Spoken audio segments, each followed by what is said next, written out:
नमस्कार दोस्तों, चैनल को सब्सक्राइब करें, बेल आइकन को प्रेस करें और उसे ऑल पे कर दें ताकि सभी वीडियो की नोटिफिकेशन आपको। Dear students, welcome to Dwivedi classes Prayagraj.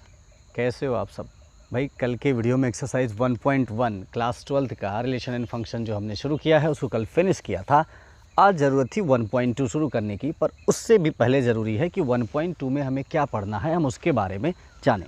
तो बच्चों, ये जो वीडियो है बहुत ही इंपॉर्टेंट वीडियो है आपके लिए। इसको बिल्कुल भी स्किप मत करना, शुरू से लेकर लास्ट तक देखना, क्योंकि ये जो आज पढ़ाने जा रहा हूँ, अभी पढ़ाने जा रहा हूँ, इस पे बहुत लोगों को डाउट रहता है, लास्ट तक उसमें गलतियाँ करते रहते हैं।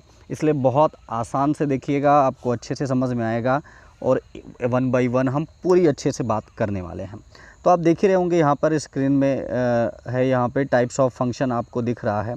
ठीक है, तो टाइप्स ऑफ फंक्शन तो है। इससे पहले हम ये जानें कि एक्चुअली क्लास 11th में हमने फंक्शन के बारे में पढ़ा है, रिलेशन के बारे में भी पढ़ा था और फंक्शन के बारे में भी पढ़ा था, है ना। पर यहाँ पे क्या है, ये जो टाइप्स ऑफ फंक्शन है यहाँ पे बताया जाएगा। उससे पहले आपको फंक्शन पता ही होगा कि फंक्शन क्या होता है। आपने 11th क्लास में देखा है कि a relation f from A to B is said to be function f. देखो यहाँ पे जो डिफिनीशन है कह रहा रिलेशन एफ, तो एक्चुअली जो रिलेशन होता है, रिलेशन क्या है आपको पिछले वीडियो में भी मैंने बताया था कि रिलेशन क्या होता है। It is a subset of Cartesian product in which element A belongs to set A and elements B belongs to set B. ठीक है ना। तो ये जो रिलेशन होता है यही फंक्शन बन जाता है, बशर्ते कुछ कंडीशंस के साथ। ठीक है ना। तो जैसे क्या क्या कंडीशन होती हैं, जैसे पहला कंडीशन ये होता है कि जो domain of F is a, यानी कि जो रिलेशन एफ है उसका डोमेन क्या होगा, ए होगा। तो डोमेन और रेंज भी आप 11th क्लास में पढ़े हैं। जब हम कार्टेशियन प्रोडक्ट निकालते हैं तो उसमें जो डोमेन में हम कौन से लेते हैं, ए वाले ही लिया करते हैं ना। दूसरा कंडीशन क्या है इसका, no two element of A is uniquely every element of A is uniquely related to B. A के सारे एलिमेंट जो होंगे यूनिकली रिलेट करेंगे किसके साथ, बी के साथ में। एंड जो लास्ट कंडीशन है बच्चों, नो टू और more elements of B has an element as pre image of in A. B के किसी भी दो या दो से ज़्यादा एलिमेंट के प्री इमेज ए में नहीं होगी। तो प्री इमेज क्या होता है, मैं आपको थोड़ा सा उसके बारे में पहले बता दूं। तो बच्चों देखो, जैसे जब हम मैपिंग करते हैं, लाइक ये देखो, ये 1 2 3 और इधर ए बी सी ऐसे कुछ भी हो जाए, तो ये जो आप देख रहे हो ना, ये तो इमेज होती है। इसको क्या कहते हैं, इमेज कहते हैं। और जो इधर आप देखते हो इसको कहा जाता है प्री इमेज। ठीक है ना, वो इमेज है और ये क्या है, प्री इमेज है। तो ठीक है बच्चों, अब हम आते हैं अपने सिलेबस पे। जो हमारे सिलेबस में है, सबसे पहले हम ये जानें कि एक्चुअली टाइप्स ऑफ फंक्शन में होता क्या क्या है। ठीक है, तो मेनली जो आपके सिलेबस में है 3 टाइप के यहाँ पे फंक्शन है जो हमें पढ़ने हैं, 1 function, onto function and into function. ठीक है, तो सबसे पहले हम किसके बारे में यहाँ पे पढ़ेंगे, 1 फंक्शन के बारे में पढ़ेंगे, जिसको इंजेक्टिव भी कहा जाता है और हिंदी में एकक फलन कहते हैं। ठीक है ना। अब देखिए फंक्शन ये 1 क्या होता है। अब function f x to y is defined to be 1 ये 1 कब होगा, इंजेक्टिव भी कहते हैं, याद रखिएगा। If the image of distinct element of x under F R distinct, means क्या है कि सभी की इमेज बिल्कुल अलग अलग होगी। ठीक है ना। यहाँ पे क्या कह रहा है, if the image of distinct element of x, x के जो अलग अलग एलिमेंट्स की इमेज होगी एफ के अंडर में, वो सभी क्या होंगी, अलग अलग होंगी। x1 x2 belongs to x and f of x1 is equal to f of x2 implies x1 is equal to x2। अगर ऐसा नहीं है तो मेनी 1 हो जाता है। ठीक है, अभी आप सोच रहे होंगे कि ये कैसे, अभी चलो अभी आप समझ जाओगे। मैंने देखिए बच्चों, फंक्शन को समझने के लिए सबसे इम्पोर्टेंट, सबसे बढ़िया तरीका है, आप उसका क्या करो, ये ड्रॉ कर लिया करो, इससे बड़े आसानी से आप समझ सकते हो। जैसे मैंने यहाँ पे ले लिया ए बी सी और इधर 1 2 3 4 ऐसे कुछ भी ले लिया, तो ए का इमेज 1 में बन रहा है, बी का 2 में, सी का 3 में। ठीक है, तो देखो सभी डिस्टिंक्ट एलिमेंट्स के, ये x हो गया और ये क्या हो गया, y हो गया। तो इसके जो x के जो एलिमेंट्स हैं इन सभी की इमेज जो है डिस्टिंक्ट है ना, तो इसी को हम क्या कहते हैं, 1-1 फंक्शन कहते हैं, ठीक है ना, याद रखिएगा, इसी को क्या कहेंगे हम, 1-1 फंक्शन कहते हैं। अभी आप फिर से बात को समझ लीजिए, 1-1 फंक्शन क्या होता है। 1-1 function, a function f of x2y is 1-1 if for any f of x1 is equal to f of x2, this implies x12 is equal to x2। कहने का मतलब क्या है कि image of distinct element of a under f are distinct, means क्या है कि x के एलिमेंट्स की जो इमेज होगी y में वो सभी अलग अलग होंगी, तब हम उसे 1-1 फंक्शन कहते हैं। जैसे मैंने अभी आपको एक ये ड्रॉ करके दिखाया। अब आप सोच रहे होंगे ये 4 क्यों बच गया।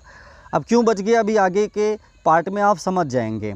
ज़रूरी नहीं यहाँ पे बचा हो तभी हम 1-1 कहेंगे, नहीं बचा होगा तभी 1-1 कह लेंगे। A B C and this is 1 2 3, A का 1 इमेज, B का 2 और C का 3, तो हम इसे क्या कहेंगे, 1-1 कहेंगे। आई बात समझ में।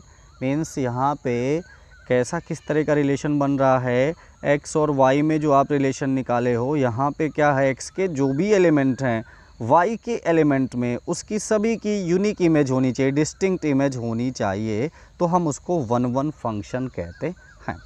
ठीक है, 1-1 समझ में आ गया। ओके, अब बच्चों जब 1-1 फंक्शन समझ में आ गया तो चलिए फिर अगला फंक्शन समझते हैं।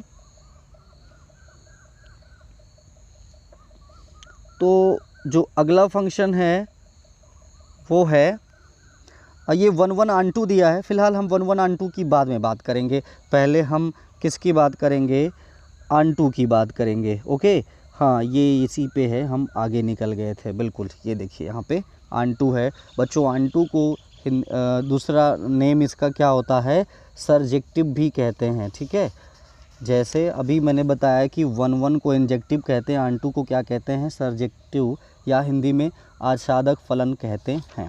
ठीक है, अब देखना है कि ये जो ऑन2 फंक्शन है वो क्या है। समझिएगा, बहुत आसान है इसको समझना। कहता है कि a function f of x2y is defined to be a function f of x2y is said to be onto if every element of y is the image of some element of x। देख रहे हो, मतलब जैसे ये x है ये वाला और ये क्या है, y वाला, तो y के जितने भी एलिमेंट होंगे x के किसी न किसी के इमेज ज़रूर होंगे, तो उसे हम ऑन2 फंक्शन कहेंगे। समझ रहे हो क्या कह रहा हूँ।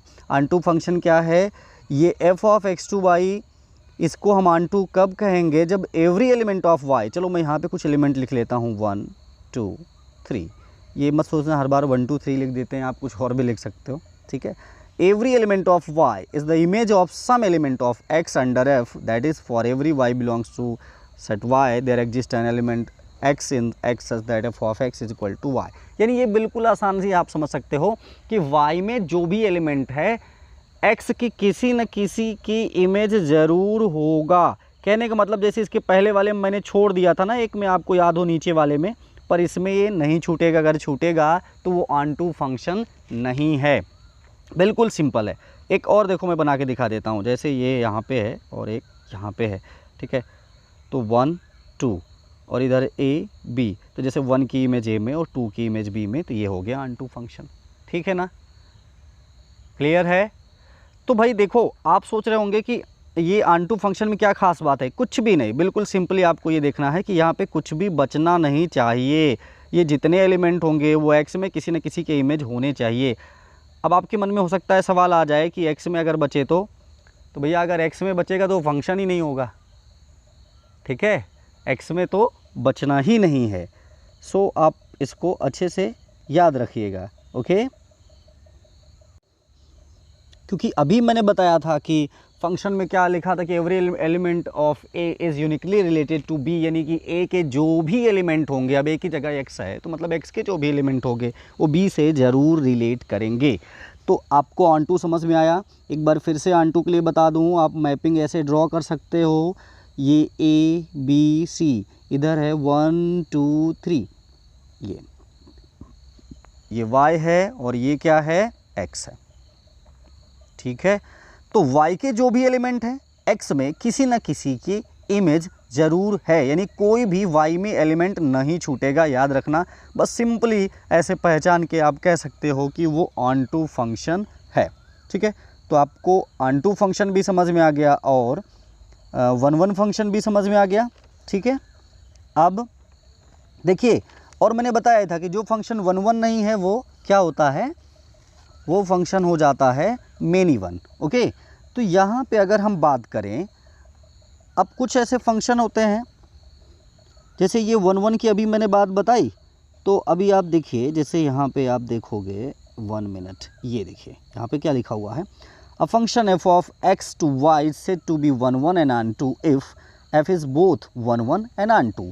अब आप कहीं कहीं देखेंगे लिखा रहेगा कि फंक्शन इज़ 1 ऑन टू, तो 1 ऑन टू का क्या मतलब है भाई, दोनों कंडीशन को मैच करना चाहिए। क्या वो फंक्शन 1 भी हो और ऑन टू भी हो। 1 कम होता है, अभी मैंने बताया है कि सभी अलग अलग एलिमेंट की अलग अलग इमेज होनी चाहिए, तो उसे 1 कहते हैं। ऑन टू में क्या बताया कि y के कोई भी एलिमेंट छूटेगा नहीं, वो x के किसी न किसी एलिमेंट की इमेज ज़रूर होगी, ठीक है ना।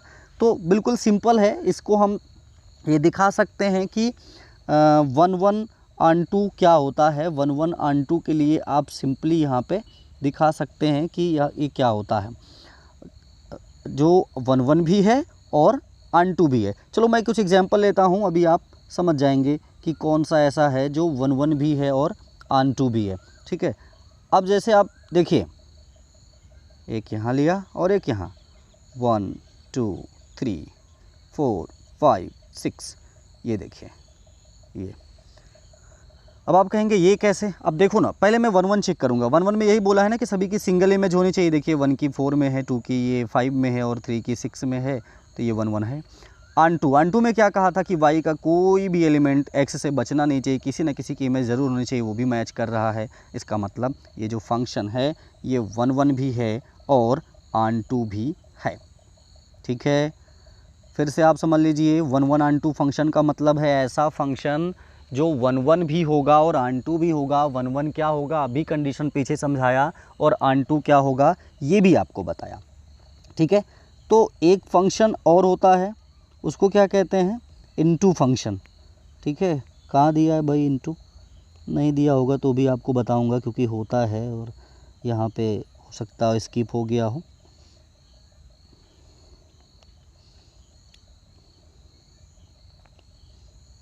वन ऑन टू हो गया ये, एंड इसके बाद ये तो एग्जांपल ले लिया, ठीक है। चलिए कोई बात नहीं, यहाँ पे मुझे दिख नहीं रहा, हो सकता है अभी किधर दिया हुआ हो, तो ठीक है। फिर भी मैं आपको क्लियर कर देता हूँ कि एक्चुअली इनटू फंक्शन क्या होता है, ठीक है ना।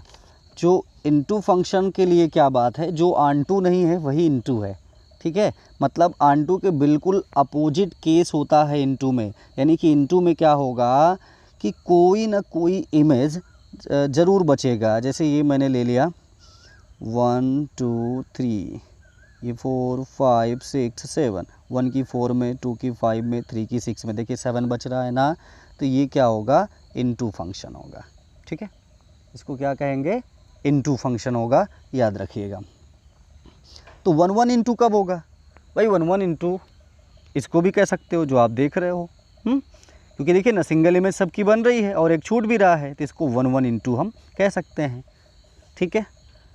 कोई दिक्कत तो नहीं, बिल्कुल सिंपल है, इसको आप अच्छे से तैयार कर लें।